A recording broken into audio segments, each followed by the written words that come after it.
អូនមានដឹងទេបងស្រឡាញ់អូនណាស់កាត់គេកាត់ខ្មាស់ឲ្យចាស់ចូលស្ដីអូនបែរជាខឹងបោះពាក្យសម្ដីថាបងអ្នកក្រគ្មានទេឡានថ្មីហើយថែមសម្ដីថាបងក៏សម្រែថាបងប្រល្ងងមិនដូចប្រុសគេឲ្យបងធ្វើមិនបើបងអ្នកក្រហួសនៅរងថ្ងៃស៊ីតែបបសមិនដូចប្រល្អដាល់តែពាក់ស្រីមានអាស្ទាវខ្លះពាក់ទាំងយាយឲ្យទិញអីគាត់ចិត្តបណ្ណាឲ្យទិញលីអូសតាមូតថ្មីលូសាក់ផែនធើទើបតែចេញថ្មីគាត់ចិត្តស្ទាវអបវាបានដៃធ្វើបាបតាចាស់អបជឿរីងរៃឥឡូវសោយធំងាប់ក្បែរគុំស្វ័យស្រឡាញ់អូនណាស់ណាម្ចាស់ពីស្អីអូនធ្វើរឹកខៃបោះទៀតសម្ដីភ្លេចគ្រាដុតពោតនៅក្រោមដើមជ្រៃបងលុកច្បាច់ដាច់អស់ស្មៅជ័យស្រីស្រ័យតែគម្រាមថាបងលុកធ្វើអីទុកឲ្យស្មៅជ័យក្របណ្ដូងស្រស់ណាបងយកដៃវៃដាក់ហួរស្រស់ខ្លាស្រីឡើងថាមិនទៅស្រួលម៉េះបង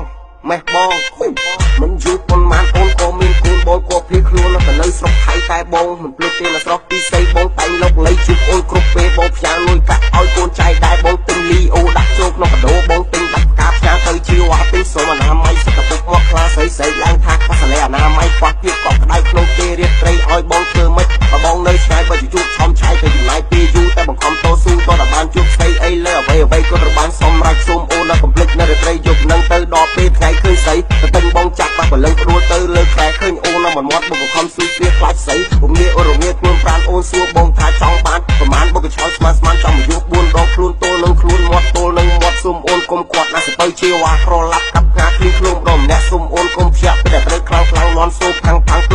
ផ្លាស់បាល់ឡើងតែម៉ែពេកចេញសម្ដីរឹកអូនម៉ែរបស់ពុតគឺវាអញ្ចឹងស្រីណាឃើញហើយតែដល់ព្រឺប្រលឹងព្រោះអីរបស់នឹងគ្មានអាណាដាក់តាំងអូនឲ្យសំឡាងហើយបានឃើញពេលនឹងកាន់ទៅបលឹងថាវាធំប៉ុនណាអីលើសយធំដល់ចំណុច00វាក៏ប្រឹងខ្លួនលូនជួបព្រឹកពីវារកខ្លាំងមានកម្លាំងអស់ចាមើលតែមុខជីវ៉ាដូចជាមិនស្អីអីហើយជក់បរិយមុខឌឺអស់ចាបងខឹងខ្លាំងពេកមានមកគឺទៀតណាស្រីស្រែកឡើងថាបាច់តិចហើយបងយកដៃស្ទាបជ្រាបសើមពេញដៃស្រីថ្លៃសរសើរថាបងខ្លាំងអស់ចាអូនអរគុណបងសុំម្ដងទៀតណាបងស្រែកឡើងថាទៅមិនរួចទេស្រីទៅមិនរួចទេស្រីខ្ញុំអាធារាខំភឹងតាក់ដៃនៅក្រុមដើមស្លាផឹកទឹកធ្លាប់ជូរខ្លាំងទាកប៉ាជាមួយបងខ្ញុំ DJ អាខ្លាគាត់សួរខ្ញុំថាបត់អីអាធារាខ្ញុំឆ្លើយឡើងថាយោយ៉ាអីលើចប់ហើយសុំទៀនអភ័យអីលើចប់ហើយសុំទៀនអភ័យដល់បងចុចអុកជើងខ្លាំងដើម្បីដល់មួយវាយស្គរជើងខ្លាំងដើម្បីដល់តាសូឡូជើងខ្លាំងដើម្បីដល់មួយដៃបាក់ជើងខ្លាំង